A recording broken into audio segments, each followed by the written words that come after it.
Welcome all to Defending Our Children. We've got a guest on with you today who is a technologist. He's been in law enforcement for 15 years.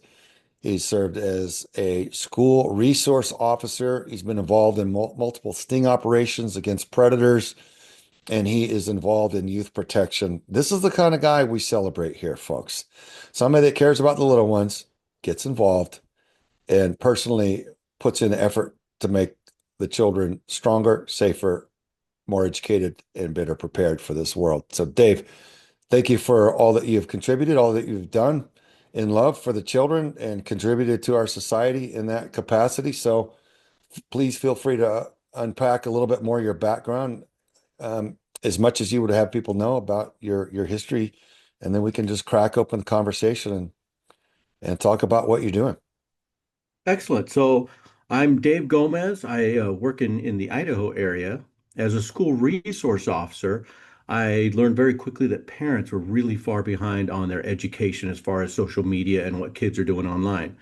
So through making fake accounts and enticing predators basically to come and I get them arrested. Plus, I talk to lots of kids every day about their social media habits and what they do, and I take reports on sextortion, I take reports on bullying.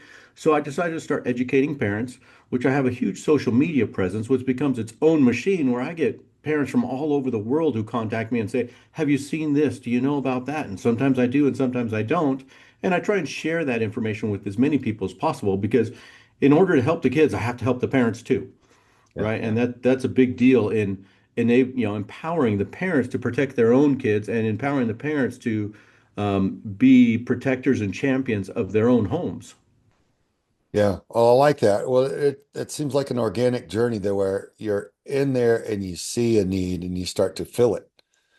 So, you know, I commend you for it because a lot of people will see a problem and they're like, somebody should do something about that. And I like somebody pointed out on a meme online, aren't you somebody? Yep, I Right? tell that kid all the time. Hey, somebody should do something. Everybody's somebody. Let's get this handled. And there's just a lack of the education for parents out there. So I'm happy to help, and I love meeting people like you guys who are also helping. And there are quite a few people doing it. It's just not enough yet. Yeah. Yeah. I do celebrate. I see people doing good things every day, and it is inspiring and it's encouraging to see. Because if you're not careful, you can look at what's been going wrong and get discouraged by it. But when I do a scan nowadays, I see so many things that are being improved, and people are finding their voices. They're being encouraged. They see somebody standing up and speaking truth and doing good, and they're like, "Man, I could probably do a little good too." Yes, please, sir, please, ma'am, stand up, find your voice, bring it. Now's the time. So. What would you say to people that maybe haven't found what they might want to contribute? Is there any thoughts that you have? Like Dave found Dave's journey organically through what you're doing, but I don't know if there's anything in that where you're like, you know what, I'm just gonna get more actively involved than even my regular job duty requires because that's what I think I ought to do. Yeah, especially when working with kids, they all need a champion, and sometimes a lot of them don't have that champion at home. And they don't need a big champion, they just need their own champion. And Yeah. sometimes if it's not a parent, it can be a coach, it can be a teacher, it can be a neighbor, it can be the person at the grocery store. They just need somebody to believe in them, right? And it doesn't have to be anything huge. Sometimes it's just hi and a smile. We'll get a kid through to the next day or the next week. But people have no idea what a big influence they can make just by saying hi to kids sometimes. And the other thing I like to point out is the kids that you might think are the biggest punks and the most trouble are the ones that need you the most. Yes, bingo, bingo. I found that too, brother. And it's heartbreaking in a way because you realize it's pain that brought them to that, and that nobody else was defending that child or loving that child or caring for that child, and they started fighting for themselves and like I'm going to do for me because nobody else is going to do it, and then they kind of grow into little monsters because they get so focused, hyper focused on defending themselves that they start to block others out. And it's just, like not only me first, but it gets to be me only if they're not careful. And I've grown to see that that is very true. So many people that are bullies, they've been neglected and abused. And man, I just encourage parents and friends of other parents to just nurture the children, man, and love them and let them grow, and they'll become a lot better people. It's just it's concerning to see what all's happened because we deal with it all the time. We run sting ups and we deal with all that, Dave. And man, I interview the guys and I ask them how they got to that point. And a lot of them will tell you, how they got there. And you see the dysfunction. And law enforcement, I'm sure you saw a lot of it, you know. And law enforcement can get kind of callous because they deal with the problem causers all the time, you know. Yeah, But yes, we do. We deal with them, but we also see, I say in people's darkness, that's when the heroes stand up, right? And sometimes the hero's another little kid, sometimes it's a neighbor, sometimes it's the guy in the trailer down the street. You never know who's going to step up and be a hero and be a champion. But, when I'm dealing with people's darkest hour, I get to see the heroes that step out of the dark and come into the light. And it's pretty awesome. And there's a lot of them. They just yeah. need the opportunity, and I hope to foster that opportunity, and I applaud it, and I do everything I can to make sure that we keep that going. Yeah, Dave, do you have any, just since you hit on that point, do you have any stories, any exemplars in that light, or even just a sample of a scenario where you've either seen or would like to see people step up? Yeah, so foster parents are my number one, right? I get foster parents who step up and become a parent and ultimately adopt whatever kids have come into some horrible situation. And when we put kids in a parenting role, we always expect to get the kids back to their regular parents sooner or later, but sometimes that's not possible. Sometimes there's just no way we're going to put them back. And I do see the foster parents we have, which we don't have enough. I see some amazing foster parents step up and take over that role of parenting and changing kids' lives forever. The other thing that comes with that a lot of people don't know is when you become a foster parent, you become part of a community. And if you ever do go to adoption, you're going to see 50 to 100 other parents show up for that adoption. Just breathtaking, amazing. And so, shout out to any foster parents because it's also heartbreaking when you have love for these kids in your house and you have to give them back sometimes. And you're sending them back to something that's not safe sometimes because we give the real parents a lot of chances to try and correct their mistakes, and they don't have to be perfect in order for us to send kids back. But all the foster parents, watching or listening to this, I can't even express my gratitude and love for them. And I know that it's heartbreaking, and I know that it's hard to be a foster parent, but know that they are making a huge difference. And if anybody's thinking about being that, I would highly encourage you to become a foster parent because right now in Idaho, we're putting kids in hotels where a you know health and welfare worker just has us watch in the hallways because we don't have enough foster parents. Yeah. Well, and I've heard examples that so many people have talked about foster parents who were caring and loved them and how healing it was and how empowering it was, what a blessing on their lives. And that's really cool. I celebrate that. And of course, there are all kinds. Some of them are not great foster parents, but even with our dogs, Dave, I couldn't even imagine raising a dog for any period of time and then having to give it back to someone else. You know what I mean? It'd be hard. So here's to the ones that do it well. Here's to the foster parents who pour love into these kids because all children are worthy of Yep. love and compassion and training, parenting. You don't have to be a perfect foster parent. You just have to have love in your heart and Yeah. nurture and help out, and we'll take it. Yeah. Yeah. I agree. I want to encourage everybody in that light. I've considered our myself. Do I have enough bandwidth left after we've raised our two kids to maybe bring in another? I haven't brought it up to Tressa, but I've considered it, and a big brother, big sister kind of a thought. I think, I wonder if there's time and energy left for that. It might be cool. It might be something just one of these kids needs. Folks, stay tuned. We'll be right back. We're just barely getting started with Dave Gomez. We'll be right back.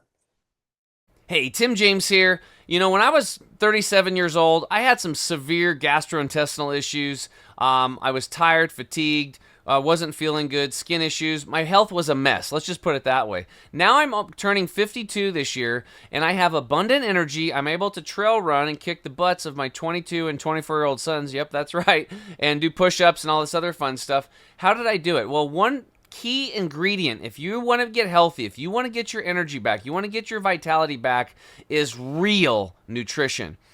Our soils have been so over-farmed, 85% of the nutrition is gone today, and then the rest is processed out through these processing plants. So what we have created is a formula called Green 85 juice formula. You can take 1 scoop in the morning, and we suggest you do another one in the afternoon about a half an hour before dinner, and you will revitalize your health. You will get your health back. You will cut your hunger cravings, and you're going to actually cut your grocery bill in half. This product will literally pay for itself because you cannot eat as much food because your cells are now getting the nutrition they need. Go to chemicalfreebody.com/DOC. That's chemicalfreebody.com/DOC. Get Green 85 today and energize your life and your health so that you can feel as good as I do and Craig does and Forrest. We'll talk to you soon. Thanks so much. Welcome back, everybody, to Defending Our Children. I want to open this segment by inviting you to purchase our Rescue Roast Coffee. It is fantastic, and it funds our operations to arrest predators and make this country safer for children. It's great. You will be glad you did, and we will too. We thank you for everybody that participates in that. And so we're going to jump back into the show. So, Dave, we're just now getting to learn a little bit more from you. I would invite you to just kind of unpack your journey a little bit more for us. I know you started out studying technology, so I'd like to learn a little bit more about that and how that brought you to where you are today eventually. So, if you would share a little bit with us. So at the age of 36, I decided to switch from engineering to law enforcement. And after 3 years of being on regular patrol, I was asked to be a resource officer at a middle school. It was a large middle school, 1,200 students, sixth, seventh, and eighth grade. Okay. When I got there, what I realized was all the problems at the school were happening online first. Whether it was drugs, bullying, suicidalities, everything was happening at the social media level first, then coming to the school. So I thought I need to learn social media to the level of the kids. Now I have strong computer skills. Up till then, I had zero social media. So in kind of a fluke way, I made a fake account of a student at my own school. They don't know each other. I made a fake 13-year-old boy. I friended 10 of the most popular kids at the school. They all accepted me within an hour, which was crazy to me. It's like you're accepting people you have no idea who they are. Right. But once I had those 10 popular kids, I never had to friend another kid, and kids started friending me just because I had some friends in common. Within about 3 months, I had more than 500 kids at my own school who had friended my fake account. So then I got to learn So many lessons in that. yeah, I Please got to learn continue. a lot about kids. I knew who was bringing in drugs. I knew all kinds of things, but I could stop fights before they happened because I could see the drama spinning up. I also became one of the best people at finding runaway kids because I had this social media resource that nobody else had. But I also started doing a little math. Every time that we would arrest a sex predator in our city, and we were in a large city, every time we would arrest a sex predator, I would type their name into my fake account, and I would always have friends in common, which meant that these violent sex predators were already in my middle school friends with the kids on social media. So then I started teaching these social media classes to kids, and making them aware and understanding. But at the same time as I had that fake account, I started getting hit on by predators. So I started talking to my sergeant. And back then, ICAC wasn't even around yet. Internet Crimes Against Children was not started yet. So I became ICAC for the Idaho area. I know. And we made up our own rules as we went because, one guy said, "Hey, well, I want to come meet you at the playground by the school and we'll have sex." I'm like, "I'm 13, like 52 times." And, of course, all the department thought, okay, this fantasy is one thing, but showing up is another. But we found that man after man after man showed up. 100% of the guys that said they were going to show up showed up, right? And we had guys from, age 18 to, 65 showing up thinking they were going to have sex with 13-year-olds. And so then I learned a great deal from that. But I also, the kids at the school, as they understood I had these fake accounts, they knew when to come to me when somebody was above and beyond. Because I teach the kids classes at the school. And I said, look, if you get a creeper, block, delete, and move on with your life is step number one, always. If they go above and beyond, make fake accounts, start harassing you, then bring them to me and I'll catfish them with my account. And they knew which ones to bring. But they'd also some of them would come and tell me, hey, this is what's happening. This is how you get this person. This is how you get that person. The other thing that I got really good at is finding runaways. And I'll tell you my biggest secret for finding runaway kids, and it doesn't matter if they're, 12 or, 17, I would offer coffee cards. I would pick the kid with the most social media at the school. I said, look, here's two $20 Starbucks cards. Tell me some information where I can find this kid. And man, kids will sell out their grandma for coffee cards. Wow. Wow. But It's in interesting. that, I would go find kids, and as I'm bringing them back, some officers handcuff kids and put them in the back seat. No, they're going in the front seat with me because I want to hear a story. And so I would get these stories, but then I started learning and understanding why the kids were running away. I started understanding some reasonings behind it. At the same time as I'm learning through all this, my wife and I became empty nesters. So all our kids are grown and out of the house. So we actually started taking in some of these runaway kids. So we took in some foster kids. We took some of these runaway kids because we knew what problem they had in their home. And I learned as much from these runaway kids that we took in as fosters, as much as they learned from us, we learned from them. Also, when you have foster kids or when you have runaway, high risk kids at your house, you have their friends. And so I actually ended up with some sex trafficked kids in my own home. And so I learned a great deal that most people don't know about sex trafficked kids that, hey, I'm happy to share with anybody who will listen. But in society in general, we have kind of this misconception of sex trafficked people that they're third world country people that we bring in, they're in somebody's basement, they don't speak English. No, this is every hometown USA, 14, 15, 16-year-old kids that are sex trafficked because they have a bad home life or something and they're just on survival, right? This is how they survive. And that's what a lot of people don't understand is, hey, kids are very good at adapting and overcoming. Some of them just have to. And unfortunately, sex trafficking is easy and it makes it, they get into a comfortable lifestyle that's hard to get them out of. Yeah. Yeah, we found that in our operations whenever we have been able to pull youth out of trafficking, they go back and not once, but multiple times. And it just that really surprised me in the beginning. But we learned that they're more comfortable with the chaos that they're familiar with than the possible freedom and that may be a little bit of hard work that they're not familiar with. So they go back into the harm, and it's interesting until they finally break the code and realize that they're worthy. They don't have to sell themselves or let someone else do it, and then it seems to be a self-worth thing, Dave. From what I'm learning is that once they realize that they're worthy, then they're pretty much over it. It's And absolutely a self-worth thing. And that's, when we get the high-risk kids in our house, one of the top things we've discovered over having, we've probably had 30 kids at our house, and some of them stay a week, some of them stay 3 years. What we found is building up their self-value is one of the biggest things we can do. And right away, the biggest thing we do to do that is get their homework done. If we can get their homework done for about 3 weeks, it gives them a control of their life. It gives them a value. It makes them feel smart. It makes them feel like they have a future and some choices. And I know there's some parents that don't agree with homework, but for kids who don't have any self-worth or value, boy, I'll tell you what, you get 3 weeks of homework, all of a sudden they'll come home and they say, hey, I took a test and I got a B. I didn't even study, or the teacher asked me a question and I knew the answer, or some of the other kids were asking me how to do the math and it was crazy that I knew it. And so then we have at our house, we call it tribal council every Friday night. Every Friday night we sit down as a family, we go over the week's events. Hey, here's good, bad, and ugly. Here's what we're proud of. Here's what we'd like to work on. And in those things, we talk to the kids like, hey, you got to be on a test. Do you think you're magically smarter than you were a month ago when you failed everything? Well, no, I just put in some effort. And it's like, okay, well, let's talk about that. It's like, hey, this is the magic to life, right? But we also get a chance to talk about a lot of things. In tribal council, we talk about bullying. We talk about, hey, dating partners and requirements. We talk about futures. We talk about all the things that parents should be talking about all the time in their own homes to kind of, tabletop or, playbook these things so that when kids see these things in real life, they know what their reaction should be and they know how to handle these things.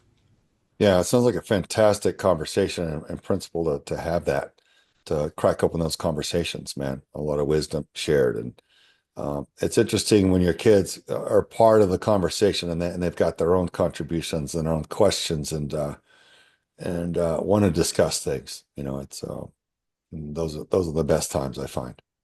Yeah, and if you foster it at home, and in these days of social media and screen time, I always suggest to parents, number one, take back the dinner table, from screen time. Number two, pick a night a week where you're gonna have family night, and let's get the screens away and let's get some human contact and human connection going. And that's what we always tell the kids. Hey, human connection is one of the best things you're ever gonna do. So let's get some human connections going and relationships, right? And we tell them, hey, relationship doesn't have to be sex relationship, doesn't have to be a love relationship. You have a relationship with pretty much everybody in your circle. Let's make those positive and let's enjoy them. Yeah, yeah. How do you build that and foster it and grow it into something meaningful for both or for all involved? So, folks, stay tuned. We got to cut to a quick break, but we'll be right back with a lot more from Dave Gomez. To the untrained eye, it's almost never obvious, but trafficking is happening around you, and every child is vulnerable, even yours, even me. If I don't know you care, if you don't show you're interested, someone else might.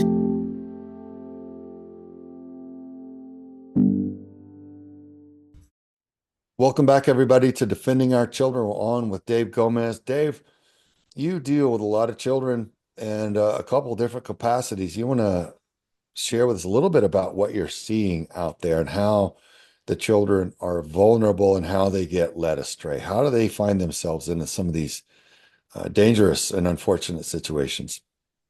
So again, a lot of parents think that, hey, it's the problem kids who are going to end up in sex trafficking.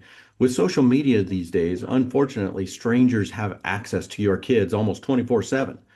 And what happens as soon as they get a device in their hand at 5 or 6, you have a worldwide grooming effort, starting with Roblox, where you have adults around the world who are basically desexualizing your kids, desensitizing them, actually hypersexualizing them and desensitizing them to sexual things just by bringing it up over and over and over and over again. And your kids might not be a specific target at that person, but the more they get inundated with this stuff, the less sensitized they are to it. And for example, when kids start talking to kids, or when adults start making fake accounts and posing as kids on Roblox, they start talking about sex themes, they start talking about drug themes, and they'll misspell the words so that the filters won't catch them. And then what they do is they start friending kids. And some of the common language that these people use with your kids that you don't know is, hey, your parents will never understand you like I do. Or you're such a great person, nobody else knows you like I do. So they start alienating from their family and friends, and they start becoming their main support. By the time a kid has been doing this for 10 years, if they start at 5 and now they're 15, well, guess what? They've been raised by this online social media grooming people. And so now when if a 15-year-old has a hard day, whether boy or girl, they can run away in like 30 seconds. They can make a post, hey, look, I have nowhere to stay tonight. Where can I stay? And they're going to get a ton of people that are going to say, hey, come crash at my place. Come crash at my place. Whereas before social media stuff, if a kid wanted to run away, hey, let me pack you a lunch. And they're going to be back by dinner because they're going to be hungry. Their little PB&J is going to run out. Unfortunately, now there's so many strangers that are willing to come pick them up and get them, introduced to all kinds of sexual things. The other thing that happens these days, particularly with boys, but it happens with girls as well, is nude picture sharing is an epidemic. I tell parents by about 11th grade, about 80% of girls have sent out their nudes. By about 8th grade, it's about 50%. All it takes is the wrong person to get a hold of one of these nudes, and it's easy to find who's when and where. And I would say, look, what they're going to do is when they get a hold of one of your kids' naked photos, they're going to add them on Snapchat. As soon as they add them on Snapchat, they know where they go to school, they know their class schedule, they know where they live, they know what bed they sleep in, they know who their friends are, they know what sports they play, they know everything about them. So now they're going to use that information, and they're either going to sextort them for money or sextort them for sex. And so they're going to say, hey, look, I've got a naked picture of you. Come meet me at, the local Denny's, or else I'm going to share this picture with everybody you know and ruin your life. Yeah. And then it gets worse and worse, right? Because pretty soon, hey, send me a 10-second video or I'm going to share this picture. Well, now they've got a video and a picture. Okay, well, now come meet with me. Well, now you're going to have to come meet my friend for a date, right? And I had a 17-year-old girl who had basically been a sex slave for about a year because she was too afraid to tell her parents that she'd sent out an initial nude photo, and this 22-year-old just dragged her through the mud because he had some, intimate information. And when, luckily one of my students, she was a girl at a different school, one of my students at my school told me about this. When I called her parents, boy, they couldn't have been more supportive. They couldn't have been more awesome. The problem they had is they'd never brought up this conversation before. Yeah. So the daughter never knew about it, right? And in the day and age of social media, these conversations are going to be more important than anything. And I talked about tribal council, and those are the exact things that I talk about in tribal council. Hey, look, naked pictures are going to be a deal.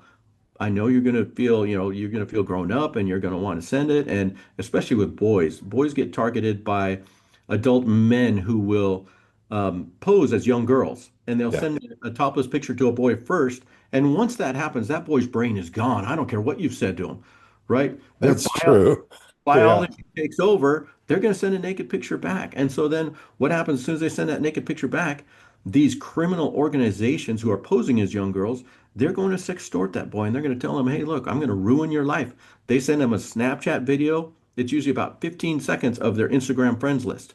And they say, you have 2 hours to come up with $400 in iTunes cards, or we're going to ruin your life. And unfortunately, we have boys around the United States who have taken their own lives and committed suicide Yep. because they're too embarrassed to talk to their parents about this.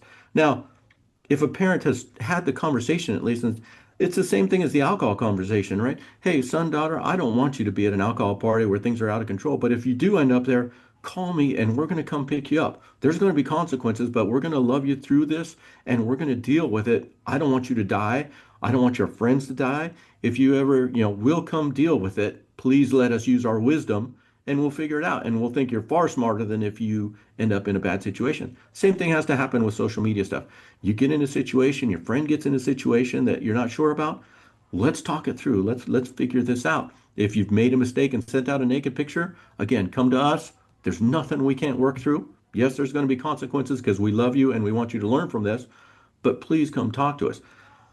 Bullying is another big one that we need to talk about, especially with social media. Hey, let's talk about bullying. In our um, tribal councils, one of the first things we go over with the kids is, hey, look, in this house, we cannot be offended by mere mortals, no matter what, right? And so then we tabletop that. And especially with high risk kids, they don't feel valued. So it's easy for them to feel bullied. As soon as somebody says you're ugly or your makeup's not on right or something, they feel like they're bullied. So we talk about that. Hey, look, what situations are you in that you feel bullied? Now let's go back to rule number one. In this house, we can't be offended by mere mortals. And that's something a lot of adults could use on social media, right? And so we tell them, so, Amen to that. I agree 100%. so we always ask them, who's in control of your thoughts and emotions? Right. And that is the lesson that they can learn more than anything else, because if they understand that they're in control of their thoughts and emotions, that sets up a platform for them to be strong for the rest of their life and everything. True. Right. And so again, it all comes down to communication between parents and kids. Now, some people don't have this communication between parents and kids. So then I hope that teachers have some of these conversations, but it's a tough thing, right? Fifth graders need to know about sextortion. Fifth graders need to know about sending naked photos. But if a fifth grade teacher talks to the kids about that, you're going to have parents that are going to explode. You talk to my kids about naked photos. They're too young. I was waiting till they, got their first bra or whatever. It's a big problem. So the education is lacking. It's happening way too late. There's some parents who want to have all the educational rights, which I'm totally about. But there's some kids who don't have that. So we have to have some education at the school just so that we don't get overcome with too much information. And we have to get the information out so that we don't have too many victims. Well, from my perspective, Dave, it seems like there's a strong will to sexualize the children and educate them on how to have sex or be easy little victims. But whenever you start to try to empower the children on how not to be a victim, then it seems to be there's pushback. Like, so I don't know if that's you're closer on the inside of that and have your finger closer on the pulse than I do. I hear the stories from the outside the educational system. Is there any merit to that? At the school system, I will say that most teachers are going to be pretty good. It's just like police work. As soon as you have one random teacher that does something weird, of course, a lot of teachers get credit for it. And I can say I've been in 5 schools now as the SRO, some giant schools, some little schools, and I've had maybe 2 teachers that are a little bit weird about, telling kids what their sexual orientation is. I've been in the schools for 12 years now, and I've never told kids my politics. I've never told them my religion. right? We have discussions about politics and religions, but I've never told them what I am. It's like, hey, let's have some discussion here, and there's no wrong discussion. Let's learn, let's not call names, and let's figure this out. There you go. I like that. Dave, let people know how to find you and support what you do. So if you type in Deputy Gomez or Officer Gomez on most anything, I have a TikTok account, I have a YouTube account, I have an Instagram account, I have a Facebook account. Now, my Facebook account is the one that I have most time for, because I don't have all the time. I'm still a school resource officer. So my Facebook is one word Deputy Gomez, at Deputy Gomez. My YouTube account is one word Officer Gomez, and I put lots of small videos in the hopes that parents will watch the video and they can watch all my videos with their kids, and maybe it'll get a conversation going. Hey, Officer Gomez says this about sextortion. Officer Gomez says this about vapes in the school. Officer Gomez says this. Let's talk about it. Have you seen it? Officer Gomez says this about nude photos. So get the conversation started is my hope for everybody using my information. I love it. Follow him, folks. Learn from it, empower others, and stay tuned. We're only halfway done with our show today with Dave Gomez. We'll be right back. Hey, Tim James here, founder of ChemicalFreeBody.com, also the health coach for Craig Sawyer and Forrest Seeley. And I want to help working class people get their energy back and quit having all these health issues. Here's the problems. The average person is carrying around 6 to 12 pounds of impacted fecal material in your colon. This is not good. Number 2, we have terrible nutrition because the nutrition has been farmed out of our soils and processed out. Plus, processed foods are killing 4,300 people a day. We need good nutrition. Number 3, our gut microbiome's all jacked up from all these toxins and pesticides and stress. We have to balance that. We also have tremendous amounts of inflammation in the body, and we have an overload of toxins from heavy metals, radiation, and pollution. Craig and I and Forrest got together. We created what we call our Defending Our Health bundle. This is a bundle of our products over here at chemicalfreebody.com that will revolutionize your health. We've put them together. Green 85 is going to come in and supply you with all the nutrition you need. Our Gut Detox will take care of all that impacted garbage inside of you and keep it out. Toxin Detox will get the heavy metals, the radiation, and the pollution out. The Nano Silver, the Triple Action, will start balancing the gut microbiome, and the Turmeric 100 will start reducing inflammation in the body. You put it all together, and working class people can now get their energy back and their health back and start to heal themselves. We need you to be healthy so that you can fight for freedom and fight for these kids. Go to chemicalfreebody.com/DOC and check out the Defending Our Health bundle and all of the other wonderful products that we offer, and we look forward to helping you have the best life ever. Welcome back all to Defending Our Children. We're chatting with Dave Gomez. We're learning a lot here, and it's inspiring to hear and learn what he's been doing, how he's been dealing with the problem of how children are vulnerable and just empowering them. And I celebrate it. So, Dave, I know you've got a lot of experience at this and you've seen a lot of examples. Please do share with us anything that you think that people need to hear about what you've seen. So myself included, I always thought, sex trafficking is going to be something happens in basements, underground networks, and all kinds of things, and that I would be able to know somebody if they were sex trafficked. So personal story, in my own house, we had two foster kids with it, two girls that, teenage girls that were foster kids in our house. Well, they invited a friend over for dinner, which is not unusual. And this girl, another 15-year-old girl, came over for dinner. She was medium well dressed, nothing crazy. Her hair was done. She had some makeup on, looked like a normal teenage girl. We invited her for dinner, but she asked if she could take a shower before dinner, which, we hadn't had a request for shower. We've had lots of requests at the house, but hey, some stranger kid that we've never met wants to take a shower before dinner. Of course, we let her take a shower. But that night we decided to have tribal council, and we asked her, hey, what's with the shower deal? You don't have a shower at home, your water's broken, what's going on? And she says, nope, I haven't been home in 6 months or so, which is like, hey, I'm a cop. If you're a runaway, I need to know because I'll be calling my buddies over to take you in. She goes, no, I'm Sure. not a runaway. My mom knows I'm kind of couch surfing, and here's her number. You can call her. So I called mom to talk to her, and I talked to her. And so the story with this young lady was that, her mom had an abusive boyfriend.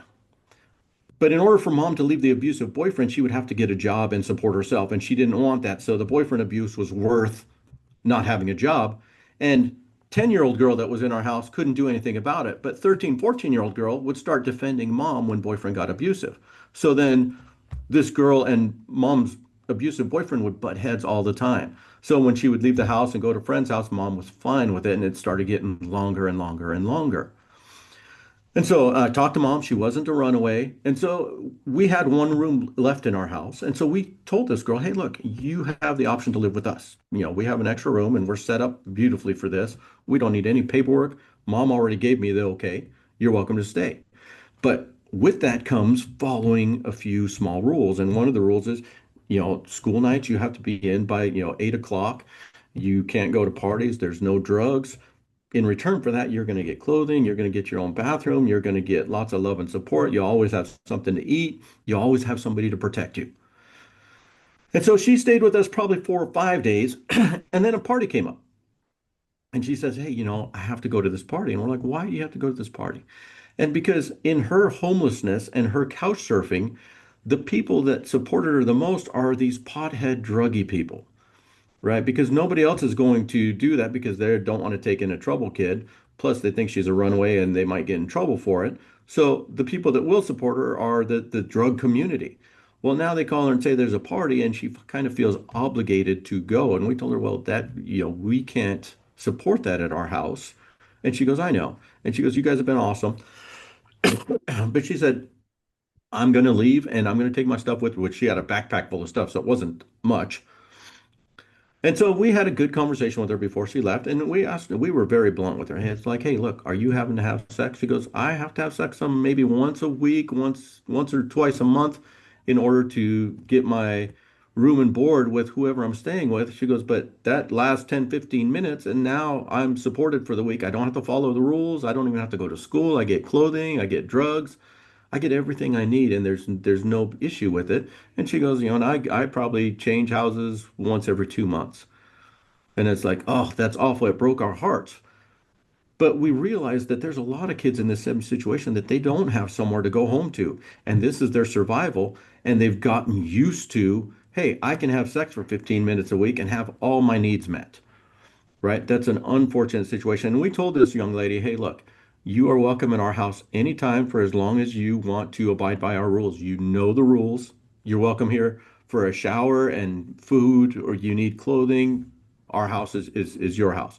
And we probably saw her twice a year after that, and we still see her. We've probably been talking to her 8 years now, I think. Um, and so we at least had a safe place for her. So we have probably 3 kids in that same situation where they use our house as a safe place, but they cannot stay there because they just don't have a way to understand the rules because they've never had rules in their whole life that they've had to abide by. And it's too foreign for them. To them, it feels like jail, right? That's exactly what they've told us too. They said, hey, we know you love us. We know that you guys are caring and loving and are going to give us everything, but it's too much like jail where they've had freedom their entire life. And so that's one situation, and it happens in everywhere USA that kids have rough homes to go that they can't go back to. The second situation is at my schools that I'm at, I have runaway kids that I know are couch surfing at some family's house. Now I know their parents are either, drugged out, meth, prostitutes, whatever it is, the story it is, I get to know the kids. Now, if I take that child and I put them in the foster care system, the same thing is going to happen. They're going to get put with a family who has rules, who has expectations. They can't do drugs, they can't vape, they've got to do all their homework. And what's going to happen is they're going to butt heads pretty quickly, and that kid's going to run away. Well, now I have no contact with that kid. So every time I have a runaway kid, I really, really have to weigh all the options and do the math. Do I want to take this kid into foster care and risk them running away versus I know where they're at, I know what family they're at, I can see them at school every day, they get a breakfast and a lunch, I can see if they're taking showers. I have the community is super good to me. They give me gift cards for Walmart, or they give me cards for Forever 21. The Nike outlet store here, I have a gift card there. So I have like $3,000 at the Nike store. So I can send kids to go get Nikes anytime I want, which is awesome, right? It makes kids feel a lot better about themselves to be dressed nice. It makes them feel like they're more wanted. And so then I have multiple 12, 13, 14-year-old kids that are couch surfing, and I don't let them couch surf it with druggies that are going to use them for sex, but they're in families that are questionable, but at least they have some protection and I can see them on a regular basis. Where is if I take them and put them in foster care, I might trigger hey, they're going to leave for good. And I know all they have to do is put out a Snapchat or an Instagram post, hey, I need somewhere to stay. And there's going to be some sex abuser somewhere who's going to take them up on that and fund them to even leave the state, so that I will never find them again. So I have to be super careful about that, right? And so I Yeah. like to tell people that, education is going to be best, right? Education on these topics. Again, you brought up an excellent point. Some of these topics, if you bring them up at the school, parents are going to have a hard time with it. So it'd be nice if we could come up with a standardized education that parents could agree with. Hey, look, this is what we're going to educate your kids on today at school. And most of the parents around here have been to my education classes, so they know what I'm going to talk to kids about. And one of the big kid things I talk to kids about, I always tell them twos don't marry tens and tens don't marry twos. So you're going to set yourself in middle school and high school on who you're going to marry. Yeah. And so a lot of times the kids are, hey, I'm a two, but I'm going to get to five, 10, whatever. And I tell them how to get, hey, you want to get from a five to a two, pick drugs, alcohol, tobacco. You want to get from a five to a 10, come and take advantage of this awesome education you have. Come and, show up to class on time, be respectful, learn a language, do sports, do anything we can to let's get you up to a 10 because that's who you want to be with. And that's who you're going to have a successful life with. Yeah. Dave, we got 1 minute to the next break. What do you think the appropriate age is to teach children about sexuality? Not in here's how you have it, but here's what not to do. Like, don't sexualize your little brothers or sisters. Let anybody else do it. Like, this is what must not happen. Right. So I always advise parents as soon as you can communicate with kids, let's start talking about private parts. Let's start talking, name the areas of the body and the biological functions of each part, and start talking to them about that. Age appropriate from parents is my favorite part. But by fifth grade, some kids don't have it, and we have to do something at fifth grade because if not, they're going to be sexualized by social media. They're going to be sexualized by YouTube videos and all those things. So by fifth grade, we have to have some kind of education that's a global standardized education that we all agree on. Hey, these are the things that yes, no, these are secrets. These are things that adults should never ask you to do. Yeah, right on, because they're going to be targeted by that age. I love it. Well, thanks for sharing that, Dave. Everybody stay tuned. We got to cut to a quick break. We'll be right back with more. Every day in America, children are trafficked for sex. In schools, shopping malls, truck stops, clubs, and bars. Think it can't happen in your neighborhood? Think again. If you suspect a child is being trafficked for sex, call the National Human Trafficking Resource Center 24-hour hotline at 1-888-3737-888. Welcome back to Defending Our Children and our good friends at chemicalfreebody.com. They have several products that we love. We love the Green 85. This is a product that you can take on a daily basis. It's got 85 essential vitamins and nutrients that your body needs. It's all natural. Tim James, the founder of Green 85, he's a super smart guy. He has a whole bunch of stuff. He's got some gut health. He's got tooth care. He's got mouthwash. You name it, he has it. Go check it out. You go to chemicalfreebody.com/DOC. Use the code DOC to get a discount, and that helps support our mission.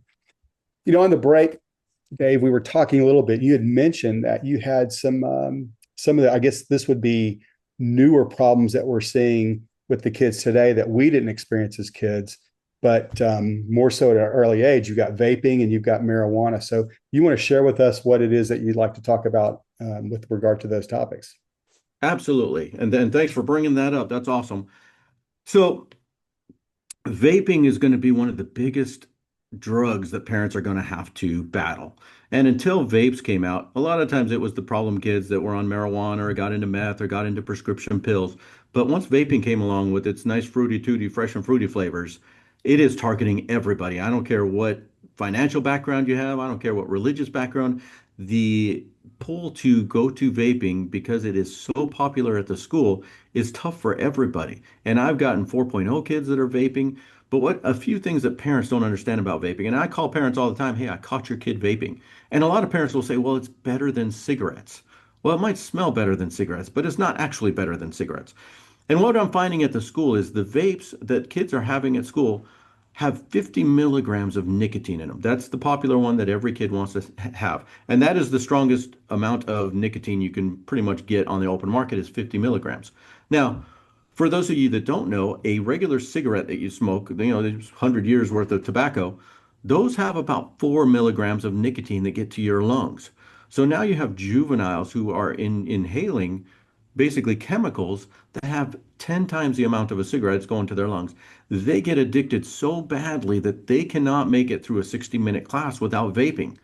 So a lot of them will basically rubber band a small disposable vape to their wrist under a hoodie, and they can actually vape during class. The vape manufacturers have made them odorless, they've made them smokeless, so that teachers, even if they're looking straight at the kid, they don't know if the kid's vaping or not. Now, this also becomes a problem in that they cost money. Now, kids on the black market for vapes, because you have to be 21 to buy vapes. In order for kids to buy vapes, they usually have to pay 3 times the amount of what a vape costs. And the vapes, the little throwaway vapes are probably $10 if you get them from eBay or a Chinese shop of some kind.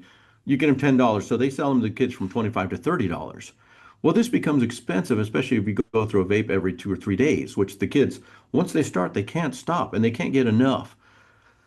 So now, if they want to buy a vape and they don't have money, most of the girls know they can exchange topless pictures for vapes. They can exchange it for marijuana, they can change it for drugs. So it's another way that kids might get into sex trafficking just through their addiction to a chemical vape, which is the nicotine.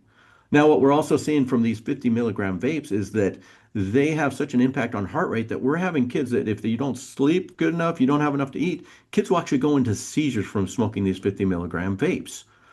And so on the vapes themselves, if you catch a kid with a vape, the marketing on them, aside from having all these cool flavors and cool colors and cool vape styles, they say a percentage of nicotine and it says 5% nicotine.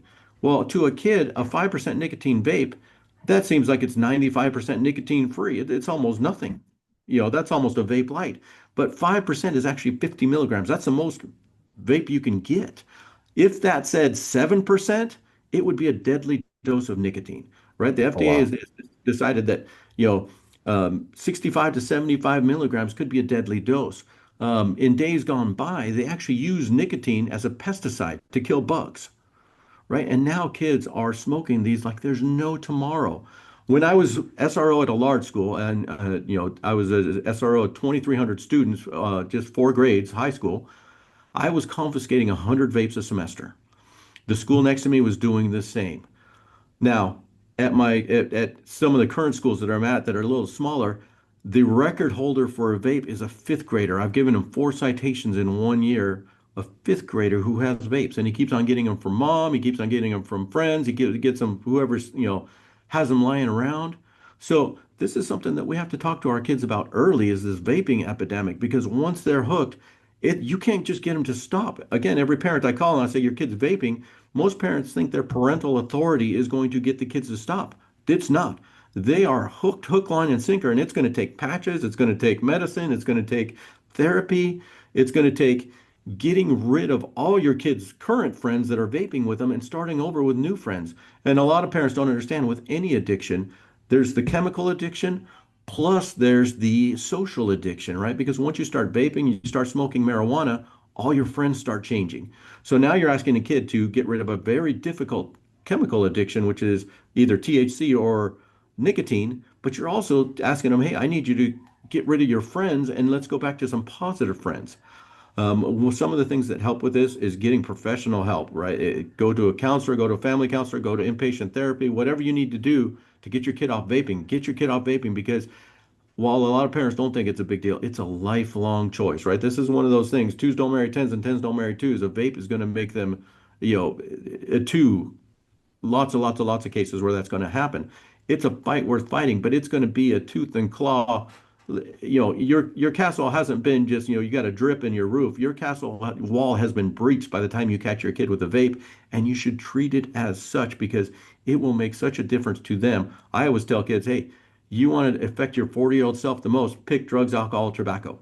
That is going to be one of the choices that you affect your 40-year-old self the most.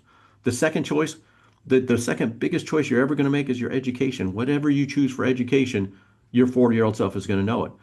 The third choice you're going to make that's going to affect your 40-year-old self is who and when you have sex with people. So those three choices, bar none, are going to affect your 40-year-old self probably more than anything. And you're going to make that choice before you leave high school in most cases. And so I urge the kids here, look, I know you're going to make these choices. I know you know what's right, but just in your mind, when you go to choose any of those things, just think, hey, Officer Gomez says, this is one of the biggest choices I'm ever going to make in my life that's going to affect my 40-year-old self, my grandkids, my great grandkids are going to be affected by this simple choice that I'm going to make of just vaping.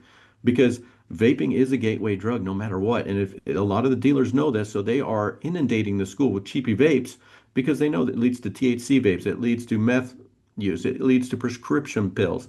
And it's an easy way to get kids hooked on something. And now you can control them a lot better. All the way up to including you can start sex trafficking a kid just based on their addiction to any kind of illegal substance. And the other thing I tell the kids, look, I arrest people on meth. I arrest people on heroin. Not once has somebody said I went from zero to meth. Not once has somebody said I went from zero to heroin. Now, the only one of those that has kind of an exclusion is prescription pills. I have had kids get addicted to prescription pills after an accident, right? If they have, gabapentin was the last one. I had a young lady who got in a car crash and she had a leg injury and they gave her gabapentin and she got hooked on those. And so then she went to street drugs when the doctor started weaning her off of it. And that is something happens to adults. Again, education is going to be the big one on there. But the drug situation is huge, whether you catch your kid on prescription pills, which Xanax prescription pills are probably the most popular by far in the schools right now, followed by Adderall, um, Norcos. You have to watch out for fentanyl. I was in a Yeah. school teaching a couple months ago, I think in Kentucky, and they just, like the weekend before I got there, they lost a high school student to a fentanyl pill. He thought he was taking something to help him sleep from his friend. It had fentanyl in it. He died. The friend got arrested. The friend's parents got arrested. So some new conversations we had to have. I didn't have fentanyl that would kill me when I was in high school, right? We had alcohol, we had THC, which you still had to be careful not to be hooked on. But these are conversations you have to have your tribal council, whatever you call it, and talk about these and the things and how they will affect your life.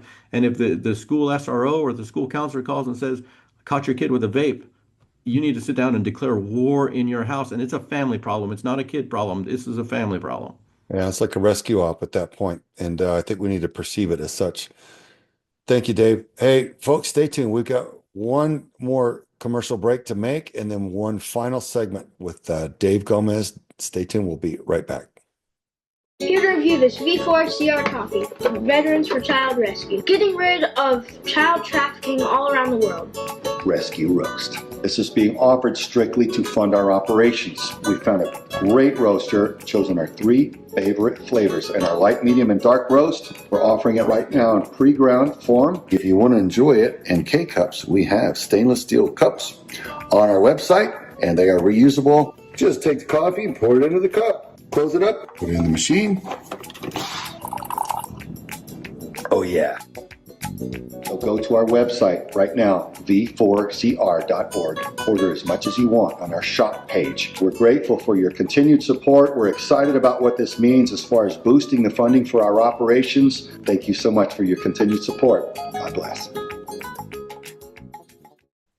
Welcome back, everyone, to Defending Our Children. This is our final segment today with Dave Gomez. And I've learned a lot, folks. I hope you have too. This is our final segment. We're just going to round this off. Dave, I like what you shared about the tribal council, that principle and that I don't know, that model of conversation. It really calls to me because I see where so much good can happen from it. You're talking about the cultural aspect of the vaping and some of the drugs that can be gateway drugs and lead them into much darker things. Don't take it lightly, folks. Man, these are lures into the darker realm that lead to destruction. And one thing I want to add before I turn the mic back over to you is real quick. I saw some things online of lungs that were from cadaver of a vapor, and it wasn't, heavy cigarette smoker. It was vaping, and I thought, man, I don't know if this is accurate or not. You got to vet your online sources very carefully, but these lungs look terrible. And I thought, man, if that can happen from vaping, people need to know. So with that, I'll turn it back over to you because I'm learning every time you share something else. But have you seen anything like that on the physiological side of it with the health as far as the vaping, just the physical harm there, or did I get bad scoop? No, so I haven't seen anything of the popcorn lung, and vapes are too new for us to have a really good understanding of their long-term effects on people. But I know some of the kids that have managed to stop with a lot of help have said, hey, my whole life is different. I can breathe better. I don't have mucus coming up all the time. So those are just some of the personal stories. But then as the kids get older, they tell me, I wish I would have never started this because they can't get jobs. They have a hard time focusing in any kind of relationships. They can't get on airplanes.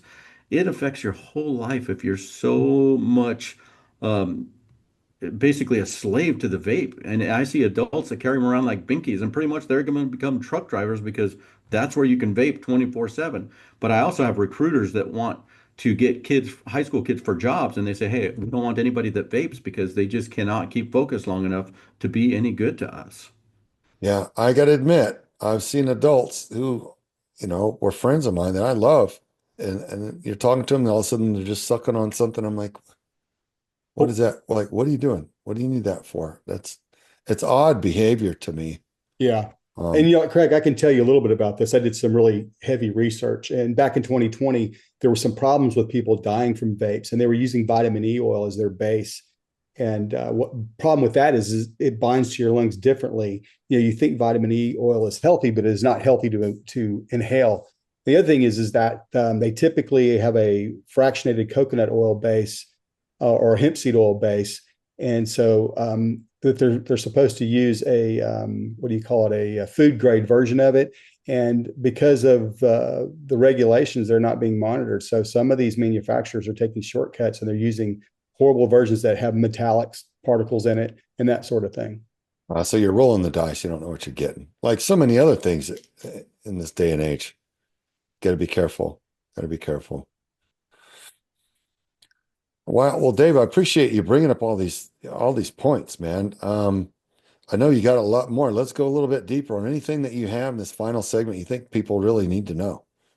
Yeah, so I brought up a little bit about what happens if your kid actually gets in trouble, Mm, right? If you're a parent, they got in right. trouble, they sent nude photos, they're on drugs, they're bullying somebody, they're whatever. And I get this question daily on my social media. It's like, hey, I have this kid and this is the trouble they got in. And, we don't even know where to start.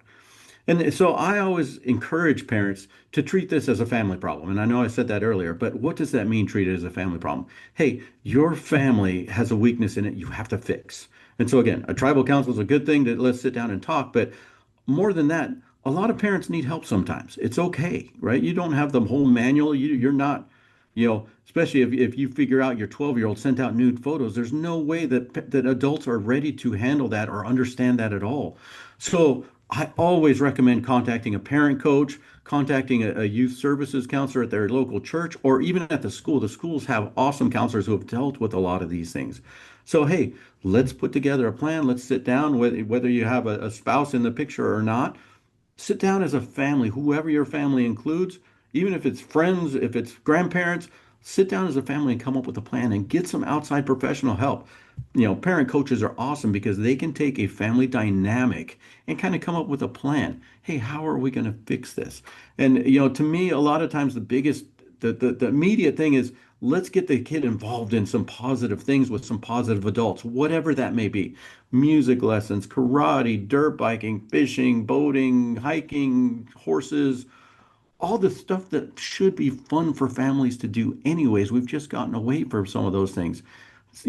Another easy thing is pick a sports team and get some swag and have a family night around a sports team, any sports team. That way you can have a family time. And once you get that down, invite another family. Hey, look, Thursday night, our hockey team is playing. Come on over. But when you have a problem in your family, you have to understand it's not a kid problem. If you go at it, hey, my kid's evil and we need to punish this out of them, it's not going to work, right? And I've seen parents punish their kid into that kid doesn't care about anything, and they almost go to punishment just to get some negative attention because they've gotten used to it. Treat it as a family. Hey, look, our family has this problem.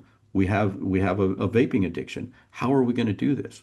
Well, hey, mom's going to do this, dad's going to do this, brother's going to do this, grandma and grandpa are going to take them fishing on Saturday.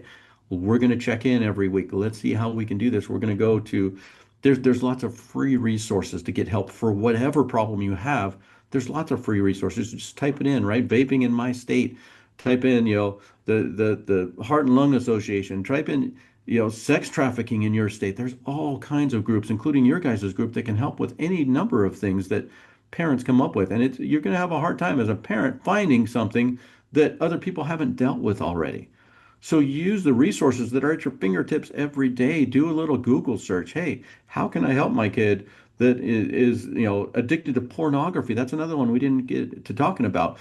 As soon as you give your kid a device, their pornography is going to be available to them. When parents used to ask me, hey, how old should my kid be to get a smartphone? I said, when you're ready for them to look at porn, go ahead and give them a smartphone, right? Which means your pornography discussions with your kids better be on point before you give them a smartphone, because that, a million pornography magazines in one. But again, those things, other people have battled this before. So use other people's wisdom, use all their trials and tribulations to help your own family out, because the information's out there. We're in the information age. Unfortunately, a lot of people use it for the wrong thing. Hey, I'm gonna look up funny cat videos instead of how to save my family. Families can be saved. And I see kids that have come through addictions, that have come through tough times, that have been saved, from whatever craziness has happened in their life. And I tell kids, hey, look, everybody has a sad story. You can take your sad story to jail, you can take it to college.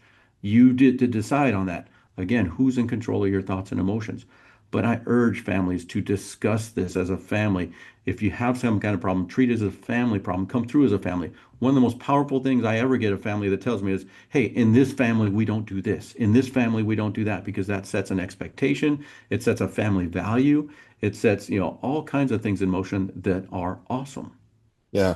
Yeah, I like that. A culture, a family culture of whatever it is, hopefully strength and honor and just compassion and all the quality core values that show a child the way that they should go. Yes, and 'Cause be an if we example. don't raise them, the society certainly will, and we've seen where that goes. So Dave, man, I appreciate you with that. That's about the time we have for the show, but I want to leave you a minute to drive people to where to find you and support what you do, because I celebrate what you do, and so we want to drive as much support as we can to you. Again, my Facebook is going to be the biggest one. It's at Deputy Gomez, one word. My YouTube is next. It's at Officer Gomez, one word. I'm actually both. I work for the city of Idaho City, but I'm also work for the Boise County Sheriff's Office. So I have two patrol cars in my driveway. It depends on what time of day I get in one or the other. I also have some TikTok videos that are a little more on the humorous side. I have some Instagram posts, but the YouTube videos are good for people to see. Facebook is where you're going to get the most information, the latest and greatest. If I see a new scam come up, I put it up there. I also, try and link my YouTube videos. Even though Facebook doesn't like me to link YouTube videos, I link them anyways. Try and get parents as much information as I can to empower you to be better parents for your kids. There you go. Great service to our nation. We appreciate you. God bless you and yours. Thank you for coming on. Everybody else, join us again next time for Defending Our Children. We hope you've enjoyed listening to Defending Our Children, the show that empowers the people with the information you need to know. Learn more on how to get involved and make a difference at vetsforchildrescue.org, because the children are worthy.